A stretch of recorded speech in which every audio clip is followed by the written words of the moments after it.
Olá, pessoal, tudo bem? Estamos aqui para mais um episódio do 30 Minutes of AI, ou 30 Minutos de IA. E hoje eu trago um tema muito interessante. O convidado de hoje, ele lidera uma das maiores empresas do mundo de data centers, né? Toda vez que a gente acessa a inteligência artificial, manda gerar uma imagem para trabalho, para estudo, ou até para diversão no ChatGPT, o que está por trás disso é uma grande capacidade computacional e de processamento que só os grandes players de data centers ou de infraestrutura de dados no mundo conseguem atender. E isso tem sido cada vez um desafio maior para toda a sociedade, né, e todo o ecossistema, porque a demanda gerada pela inteligência artificial generativa é algo que extrapolou, acredito eu, e essa pessoa vai nos explicar qualquer previsão possível de crescimento de demanda de energia. Eu estou aqui com o Vitor Arnaud. O Vitor, ele é o CEO ou presidente da Equinix Brasil. Equinix é um dos grandes players mundiais na área, e eu vou deixar, melhor que eu apresentar o Vitor, vou deixar você, Vitor, bom dia, para que se apresente e também, claro, fale um pouquinho da Equinix e fale um pouco desse contexto, né? Poxa, de 2023 para cá, o mundo de novo deu uma nova cambalhota em todos os sentidos e a demanda por energia passou a ser algo preponderante. Bem-vindo. Emerson, bom dia. Obrigado pelo convite, cara. Fico feliz da gente ter conseguido combinar as agendas aqui, né? Depois de uma troca de mensagens super breve, conheci a podcast de vocês, achei super interessante, né? A variedade de temas que você aborda. E obrigado pelo espaço. Mas vamos lá, falando rapidamente de Equinix. Equinix é uma empresa que foi fundada em 1998 em Redwood City, né, nos Estados Unidos, com a missão de criar um data center onde você pudesse, um data center neutro, onde você pudesse ter todas as operadoras, né, de telecom dentro desse data center para fazer troca de tráfego, né? E isso é interessante porque assim, nem todo mundo sabe que lá atrás, nos primórdios da internet, cada operadora tinha o seu data center. Então, se você tivesse em uma operadora e o conteúdo tivesse em outra, você tinha que navegar pela internet pública para chegar de um lado para o outro. E isso, obviamente, trazia muita latência. Só que os fundadores da Equinix, lá em 98, eles imaginaram o seguinte: se a internet crescer do jeito que a gente está imaginando, ela vai colapsar em algum momento, porque você não vai ter capacidade na internet pública para todo esse tráfego. Então você tem que aproximar o usuário da informação, né? Você tem que entregar a latência reduzida ao máximo para você conseguir entregar uma experiência quase que em tempo real. Só que isso em 98, assim, ninguém imaginava isso, né? Acho que assim, foi uma visão muito, eu acho que muito no futuro, né? Eles viviam já nesse futuro. E aí, quando a gente consegue, né, quando o Jay e o outro fundador eles conseguem trazer as operadoras para dentro desse primeiro data center, a gente começa a ver o desenvolvimento de outros ecossistemas dentro do data center. Porque imagina, a partir do momento que o player de conteúdo lá da época, né, de vídeo, ou de texto, ou de imagem, ele entende que todas as operadoras estão dentro de um mesmo data center, ele pensa, opa, peraí, então quer dizer que eu posso estar dentro de um data center que tem todos os meus usuários, né, vou estar próximo de todos os meus usuários, eu quero estar lá. E isso começou a desenvolver diversos ecossistemas dentro dos nossos data centers, né? Então, depois disso vem mercado financeiro para falar de trading de alta frequência.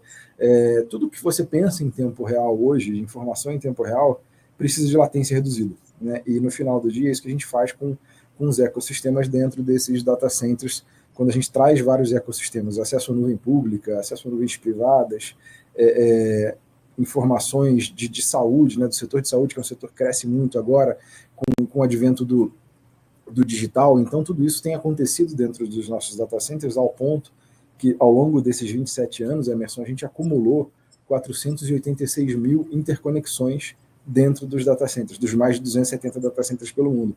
Esse número é importante porque, se você compara com os próximos 10 competidores, né, do ranking, digamos assim, que se dizem nossos competidores, a soma desses 10 competidores não dá o volume de interconexão que a gente tem dentro dos nossos data centers.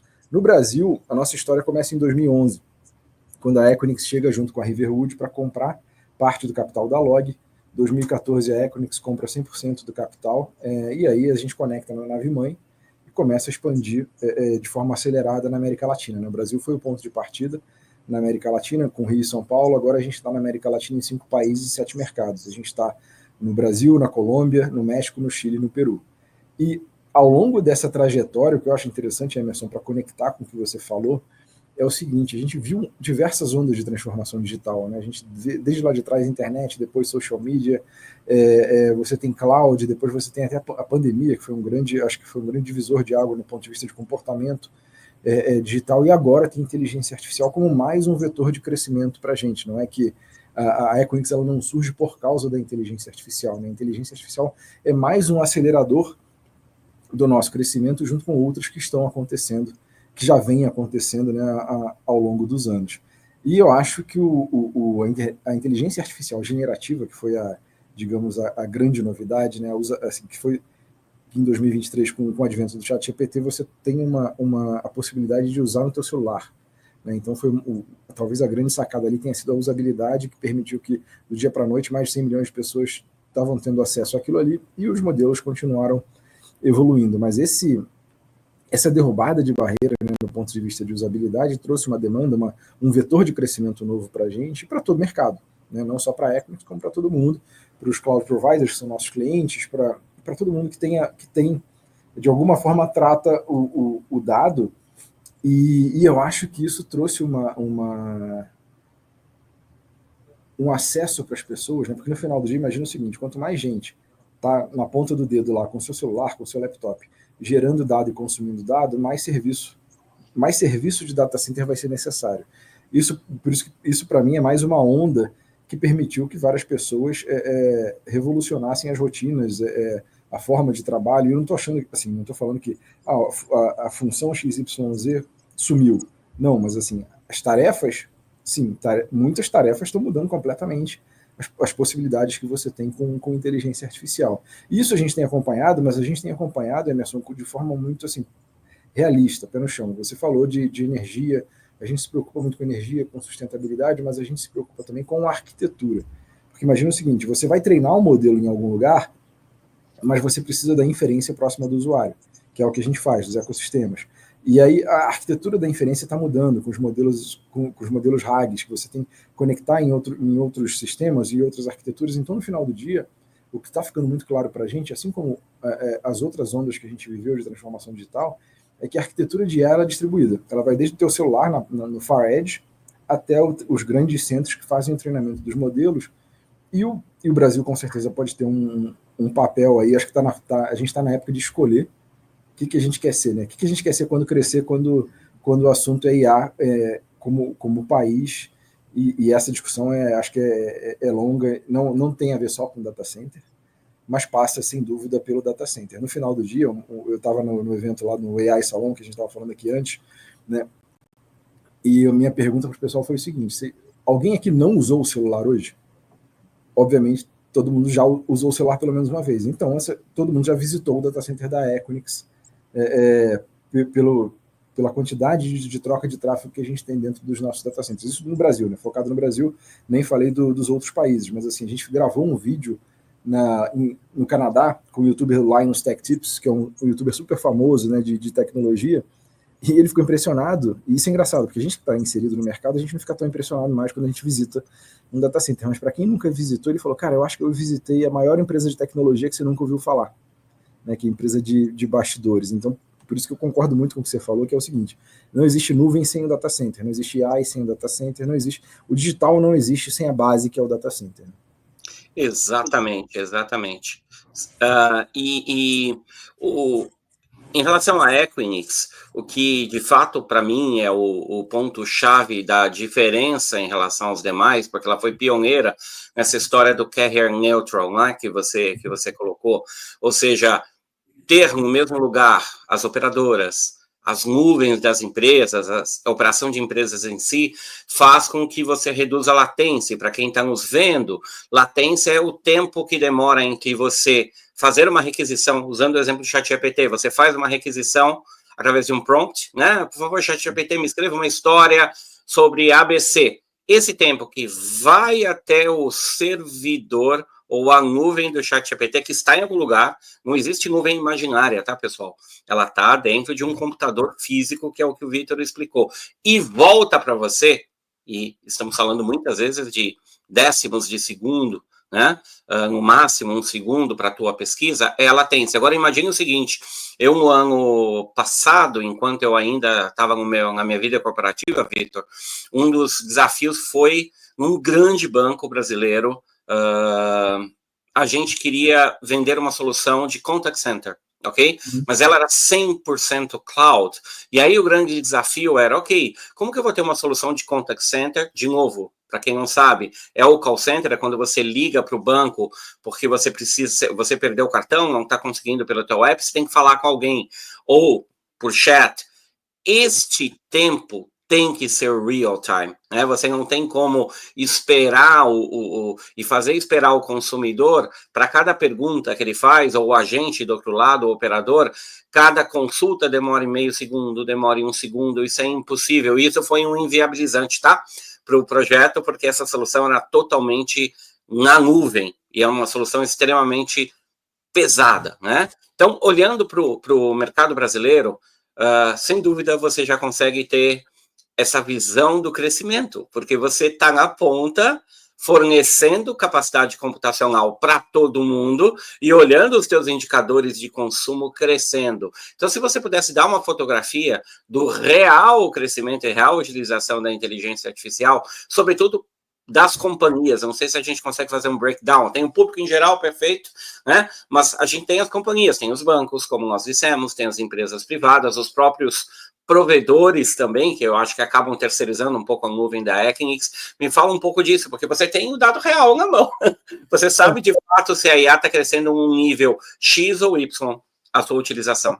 Eu acho assim, Emerson, sim, a gente tem uma visão um pouco até agnóstica, né? Porque a gente acaba vendo o cloud provider que vende AI crescendo, a gente acaba vendo a empresa que consome a sua nuvem privada de AI crescendo. O fato é, as conversas elas estão muito mais maduras, né? E óbvio, a gente está numa curva de aprendizado, né? Então assim, mas o fato é que no final do dia eu vejo mais GPUs entrando no data center, né? Porque as pessoas de alguma forma estão utilizando IA. Isso a gente pode entrar na discussão, mas está usando bem, está usando mal? Cara, faz parte da curva de aprendizado. Ninguém vai nascer sabendo usar de forma perfeita e eficiente, né, uma nova tecnologia. Mas o fato é, eu gostei da tua pergunta, porque assim, no final do dia, eu tenho mais, assim, se eu comparar com 3 anos atrás, eu tenho muito mais GPU entrando no data center agora para ser hospedado. E as conversas, só que o mais interessante, Emerson, é que assim, GPU sozinha, ela não resolve, né? Então eu começo a ter também aquilo, olha, eu estou montando aqui a minha nuvem virtual ou nuvem privada com as GPUs, mas eu preciso de acesso ao dado, eu preciso de acesso à nuvem pública, eu preciso de acesso ao player XYZ. E isso com a interconexão a gente entrega, né? Aquela conexão direta que não precisa passar pela internet pública. E isso acho que aconteceu mais rápido do que aconteceu em outras curvas de transformação digital, né? Porque a gente começa a ver muito que as GPUs estão vindo para onde o dado está, né? E não o contrário. Isso é muito interessante e meio que por isso que a gente fala aqui que é mais um vetor de crescimento, porque é um vetor de crescimento em cima dos outros que já estão acontecendo, né? Não é isolado do mundo, né? A inteligência artificial generativa. Então a gente tem visto isso em todos os segmentos, tá? Não é só saúde, não é só finanças, não é só Big Tech, e isso é bem interessante porque essa conversa dos ecossistemas, isso a gente já viu até antes da inteligência artificial, Emerson, ela começou com o operador e o conteúdo, mas depois aí entra o cara o mercado financeiro, entra o banco com pagamento, com meio de pagamento, entra o cara do varejo, né, entra o cara de logística, e quando você vê já é um emaranhado de interconexão em cima de uma plataforma definida por software, mas são empresas que precisam de latência mínima, né? Ao ponto de que outro dia eu estava conversando com um grande player do mercado financeiro que pediu para a gente conexão com o Salesforce, com a instância mais próxima do Salesforce, que é nos Estados Unidos, né? Eles não têm instância local, e eu falei, cara, mas CRM, né? Por que você precisa de latência para o CRM? Assim, CRM, em teoria, você não precisa ser tão imediata a resposta, né? Assim, por mais que você tenha algumas funcionalidades que até fariam sentido, mas ele me falou, Vitor, olha só, eu tenho tanta gente usando o Salesforce aqui hoje na minha empresa que se você me entregar segundos de eficiência, para mim no ano são milhões de economia. E aí eu falei, cara, mas então assim, a latência ela já está por trás, né, das decisões de eficiência, as pessoas já estão enxergando o real valor da latência como o exemplo que você deu, mas talvez um exemplo mais básico ainda, Emerson, seja o seguinte: quando a gente clica no celular para ver um vídeo, seja no Netflix, YouTube, onde for, cara, quando demora mais de 3 segundos, você já está pensando, pô, mas será que esse vídeo, eu consigo pegar esse vídeo em algum outro lugar? Google, né? A gente está impaciente, né? Cada vez mais a gente está acostumado com a informação no tempo real, a gente não admite mais atraso. Isso está acontecendo em todos os setores. Né? Todos os setores estão buscando essa proximidade, e inteligência artificial para a gente, eu acho que só aumenta essa necessidade. Porque, de novo, quando você vai no ChatGPT, que foi o exemplo que você deu, ou a gente vai no Claude, ou no Perplexity, a gente quer a resposta na hora. Né? Você não quer esperar. A não ser que seja tipo, eu vou botar um agente para fazer esse processamento, essa pesquisa de 3 horas e depois volte. Mas aí você sabe, a expectativa está alinhada. Mas eu acho que o caso de uso mais comum é quando você pergunta, você quer a resposta na hora, né? Exatamente. E quando a gente fala, né, de todo esse contexto para suportar e para poder dar essa mínima latência, né, e isso tem a ver com localização, enfim, com arquitetura, mas olhando para o lado físico, né, um data center, ok, eu tenho as GPUs, que para quem não sabe, de novo, é um grande conjunto de CPUs, digamos assim, né, um outro nível, mas eu tenho que ter refrigeração para tudo isso. Eu tenho que ter o gasto de energia brutal, que a gente já vai falar sobre. Fibra ótica, se eu tenho uma conexão para ligar o ponto A com o ponto B, ou seja, de que maneira esse conjunto pode viabilizar ou inviabilizar, por exemplo, o crescimento deste mercado, além do que já está crescendo no Brasil.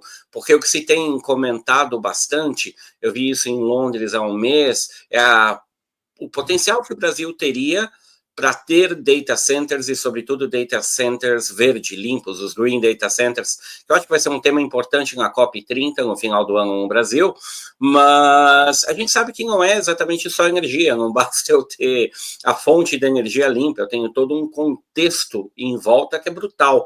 E eu queria um pouquinho da sua visão sobre isso, Vitor. O Brasil, a gente tem chance de estar nesse mercado? Aquilo que você falou, gente, vamos ver o que a gente quer ser quando crescer.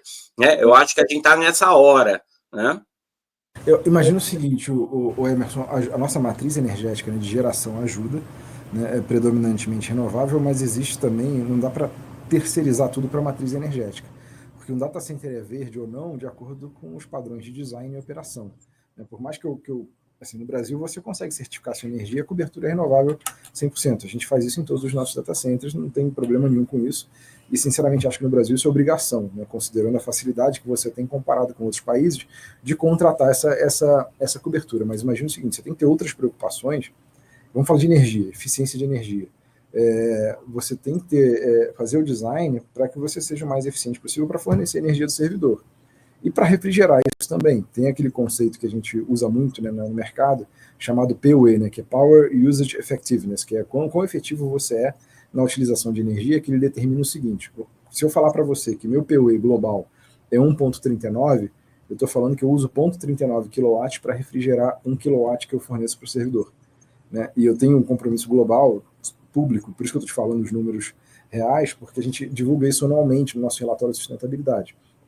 Então, existe um esforço para tornar meu data center cada vez mais eficiente. Ou seja, 39% para refrigeração do total que é necessário para a capacidade computacional. Ou seja, isso.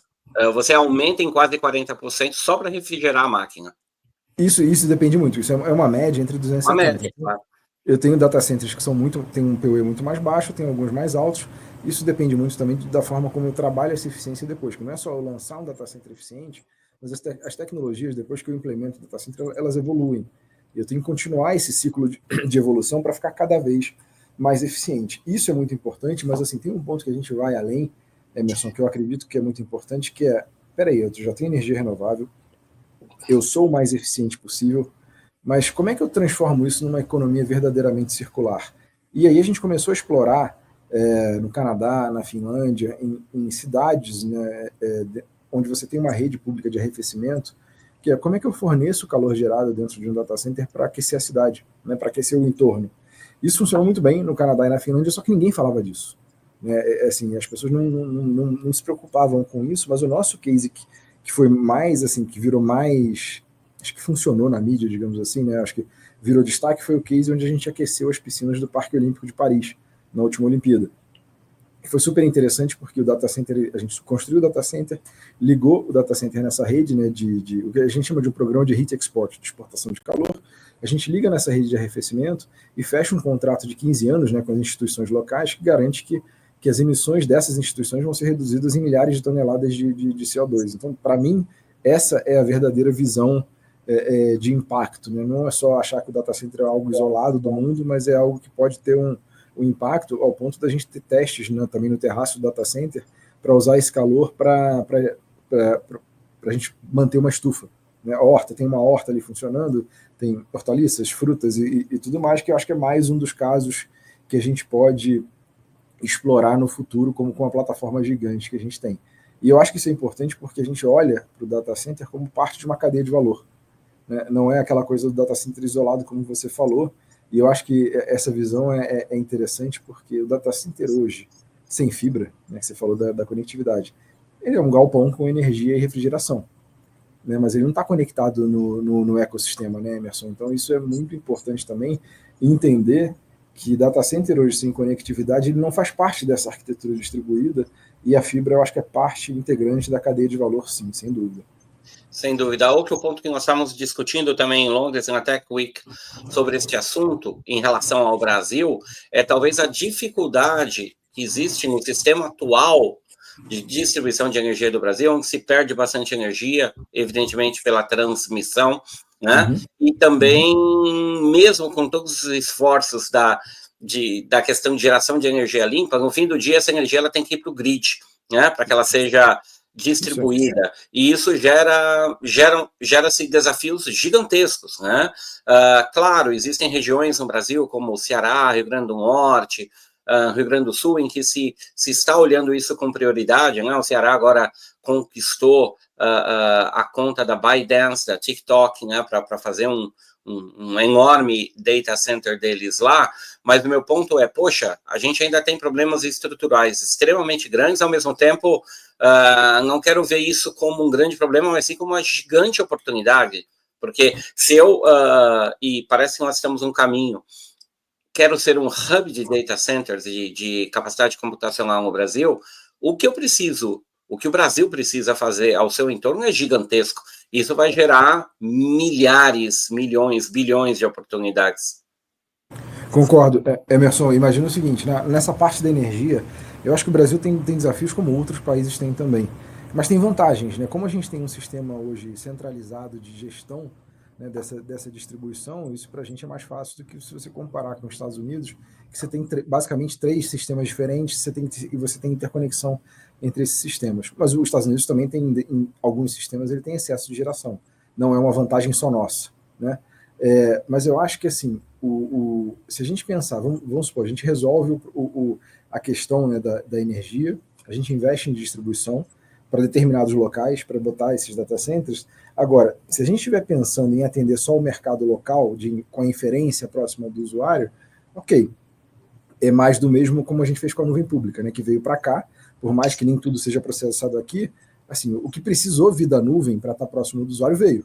Né, pagou imposto, foi um pouco mais caro, importou os equipamentos, mas veio. Agora, se a gente quiser ir além na própria inferência, se eu quiser trazer inferência que não seja tão sensível à latência, eu consigo. Se uma legislação como a do Redata passar, né, de isenção de importação dos equipamentos. Agora, se a gente quiser ir mais longe, nessa linha que você falou de transformar o Brasil num dos grandes hubs globais, eu acho que não vai existir um só, vão existir vários, para treinar modelos internacionais. Aí a gente tem que pensar um arcabouço regulatório também, porque imagina, a gente vai ter que ser confiável ao ponto que um país soberano confie no Brasil para hospedar as informações aqui, treinar o seu modelo e pegar a informação de volta. Então o data center acaba tendo que funcionar como um aeroporto internacional, né, que tem regulações específicas para você permitir esse processamento. Então por isso que eu acho que, assim, eu vejo papéis diferentes e para mim acaba sendo uma evolução do que o Brasil pode ser, mas tem que estar claro que não é binário, sabe? Não é tipo assim, ou eu não vou ser nada ou eu vou ser tudo. Existem passos intermediários que vão ser dados aí, que eu acho que o Brasil sim tem um potencial gigantesco e tudo vai depender da nossa vontade de fazer essas mudanças estruturais que você bem mencionou, Emerson. Exato. Então, me parece que as primeiras iniciativas que a gente vê, e seria bacana você falar para todo mundo sobre o novo data center que está sendo construído no Rio de Janeiro, o RJ3, né? Mas me parece que isso ainda nós estamos com os olhos no mercado interno, né? Quando a gente fala do mercado externo, ou ser esse provedor, esse aeroporto, adorei essa metodologia, essa metáfora, faltam caminhos que não são apenas caminhos técnicos ou energéticos, mas sim fiscais e sim políticos e até geopolíticos, né? Que aí já é uma esfera mais complicada, tomaria um programa inteiro para a gente falar sobre isso, né?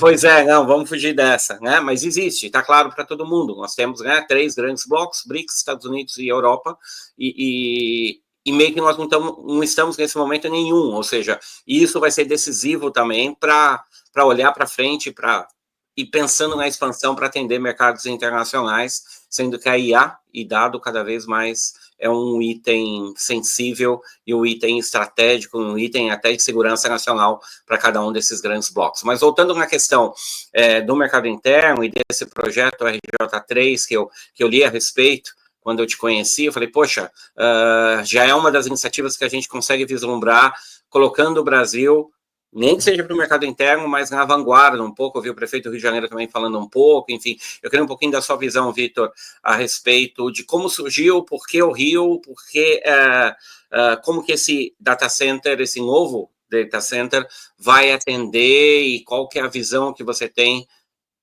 para os próximos anos, eu diria, né, de expansão de iniciativas como essa ao longo do Brasil, em áreas, evidentemente, que podem ter e que têm vocação para ter esse tipo de infraestrutura.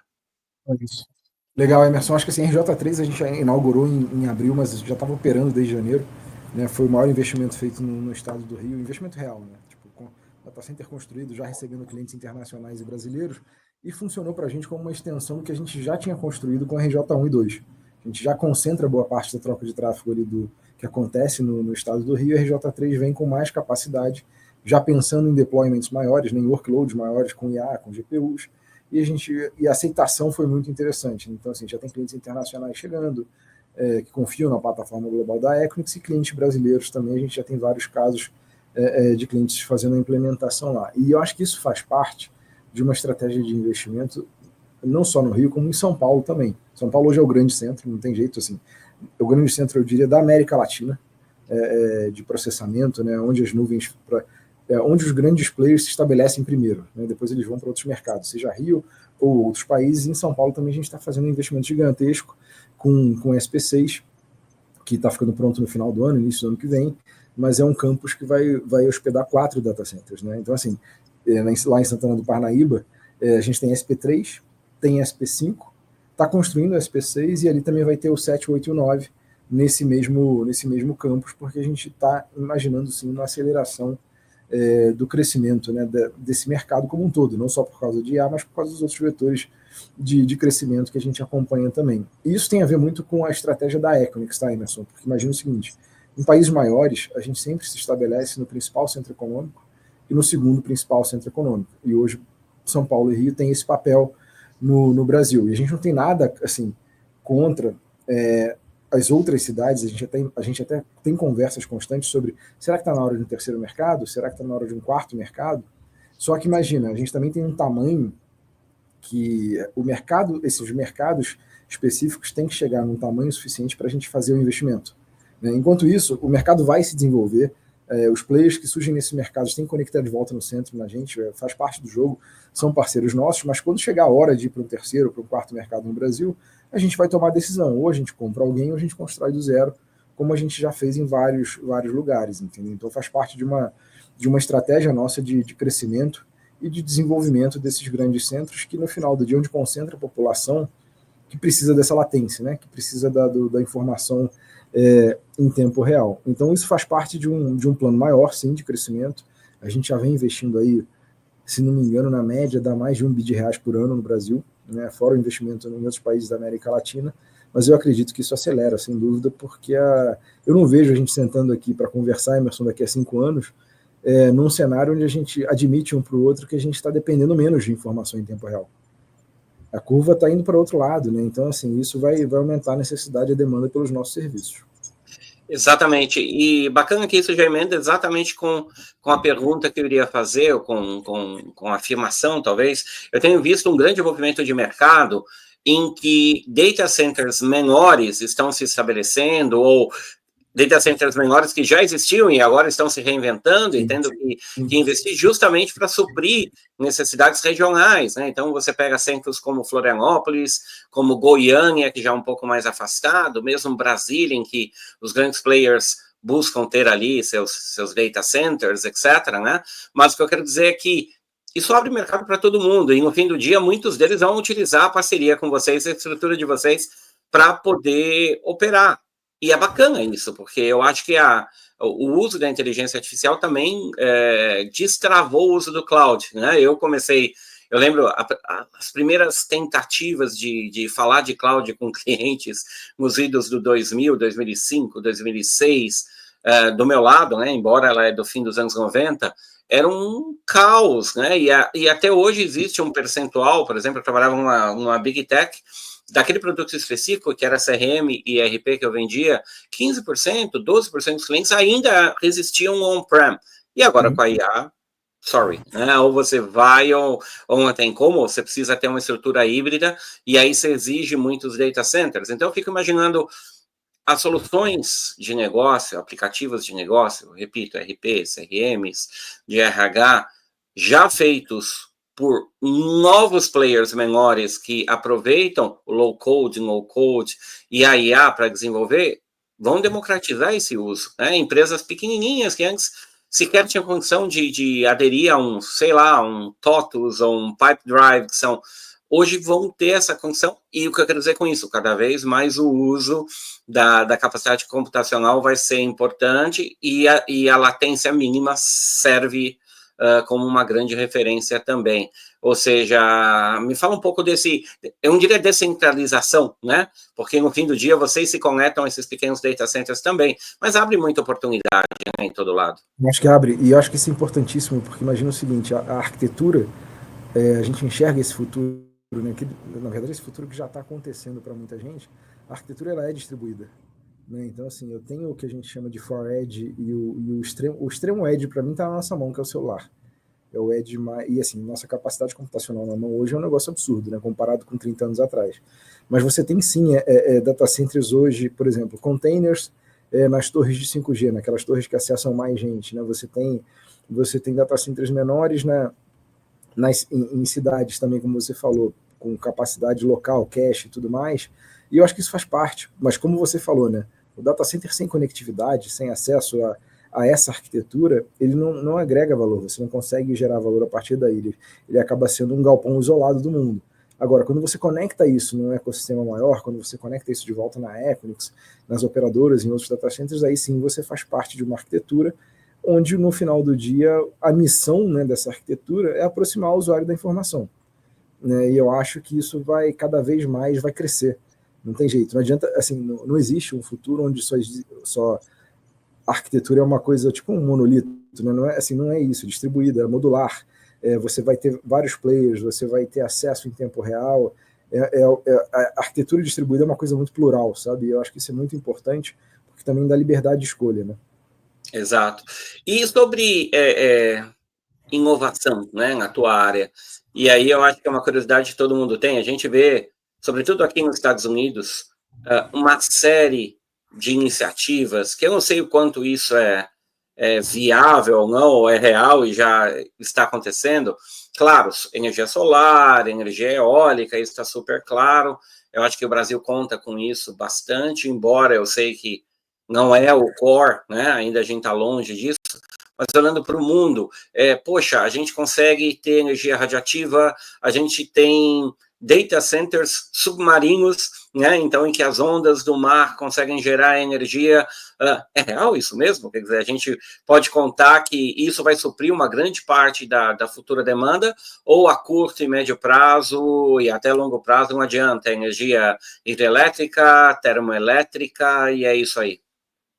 Eu acho assim, os testes em muitas dessas tecnologias eles estão bem avançados, e eu acho que eles têm que continuar. eu acho que empresas grandes como a Equinix, como as Big Techs, são clientes nossos, têm esse papel, sim, de trazer inovação para o mercado e mostrar o que é possível e o que não é possível. Até no ponto do tipo, primeiro eu vejo se é possível e depois eu vejo se dá para escalar. Né? A gente tem esse papel na curva da inovação. E pra você ter uma ideia, a gente já está gerando, né, com células de hidrogênio, não no Brasil, mas em outros lugares do mundo, a gente gerou, se não me engano, mais 70 megawatts no passado, alguma coisa assim.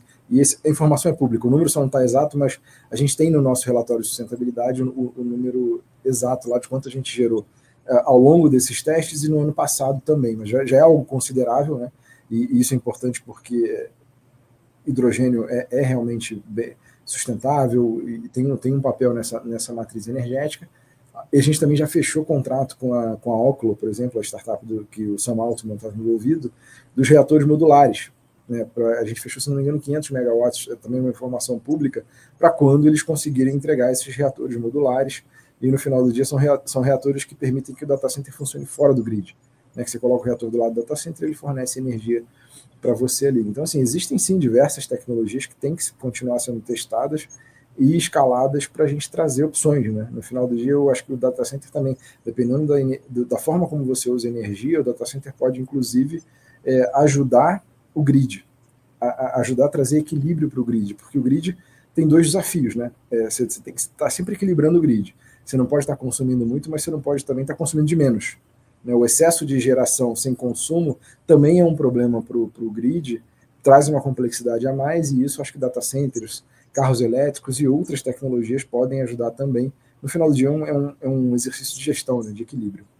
Sem dúvida. E quando a gente fala de inovação, eu já estava me furtando aqui de dizer também sobre o próprio material das GPUs, né? Então, você vê todas as Big Techs, a Microsoft anunciou há uns 2 meses, ela corrigiu um pouco a informação sobre o material da sua placa-mãe, enfim, né? Porque o grande objetivo é aumentar a capacidade de transmissão computacional, mas também reduzir a questão de necessidade de refrigeramento, etc.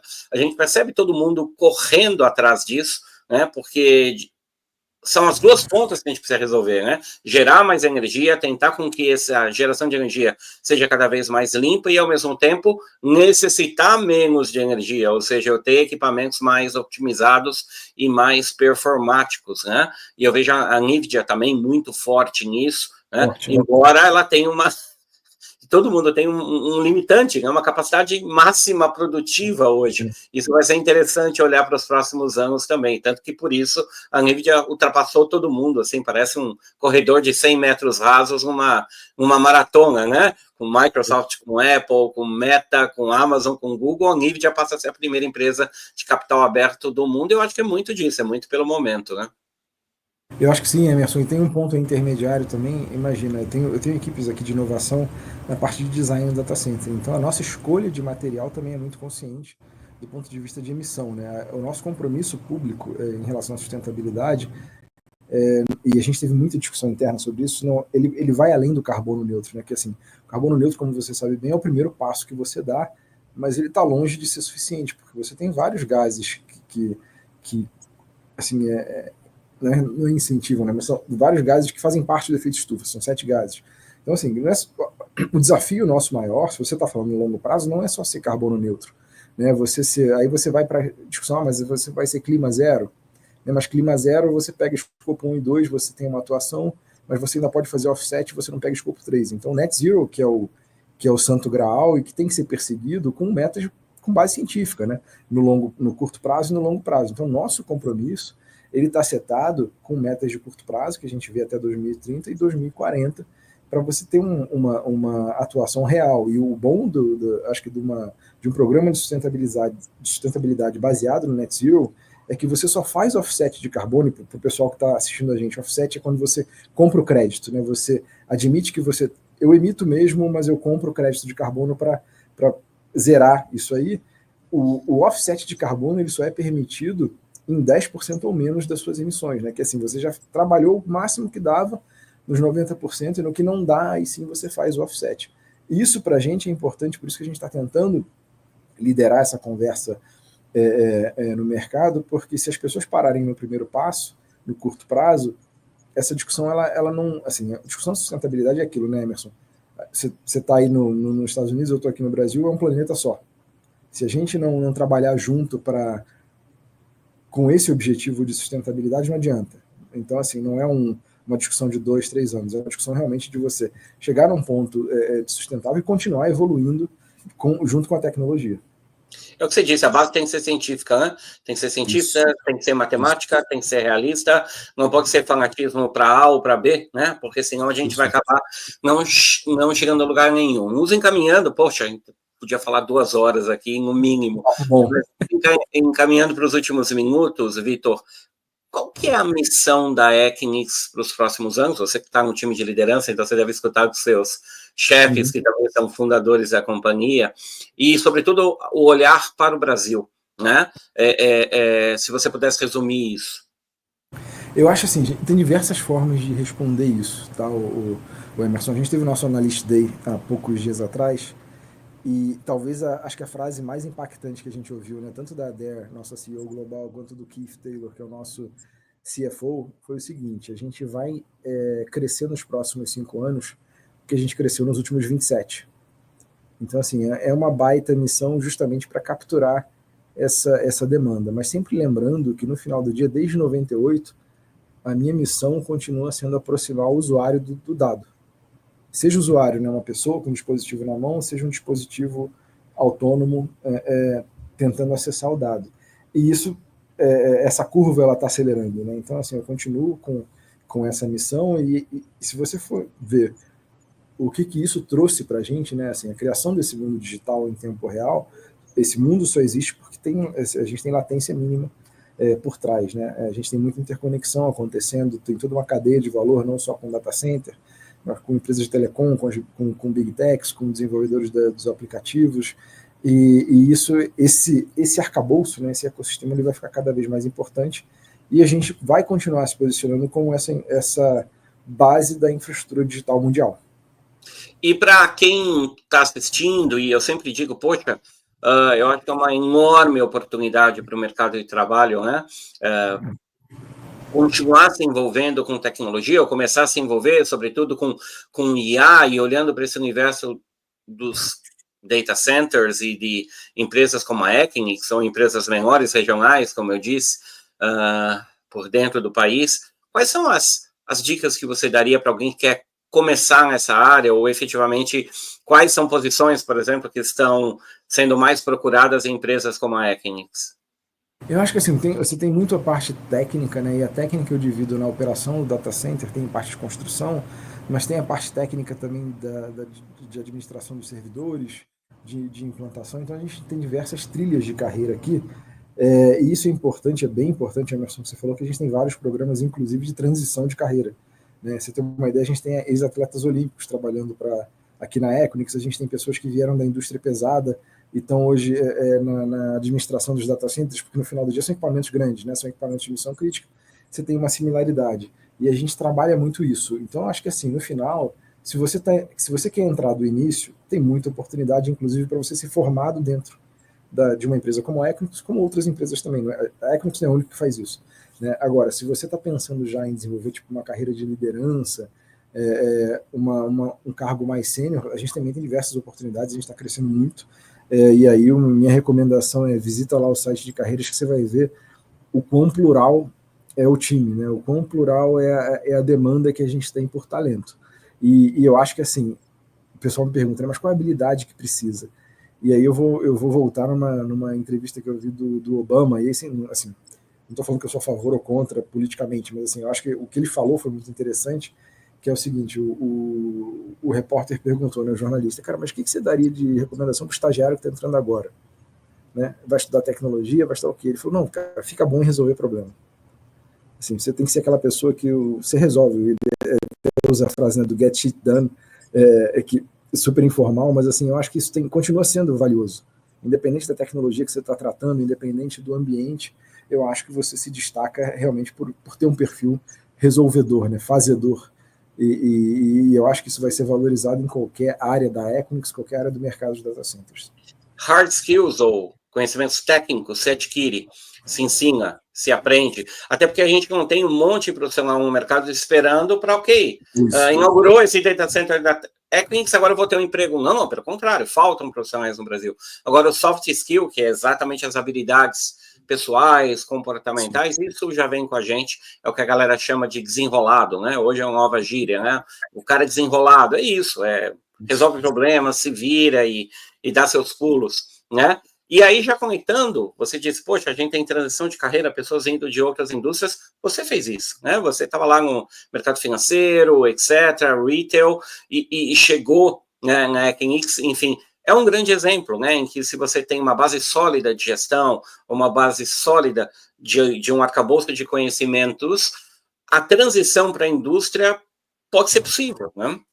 E a transição, eu acho que esse é um ponto importante, Emerson, tinha até esquecido, mas assim, imagina, eu comecei no mercado de data center como estagiário de operação, e eu fiz exatamente isso que você falou, fui adquirindo conhecimento, a minha formação fez diferença, eu sou engenheiro de produção, e fui adquirindo conhecimento para me tornar um líder.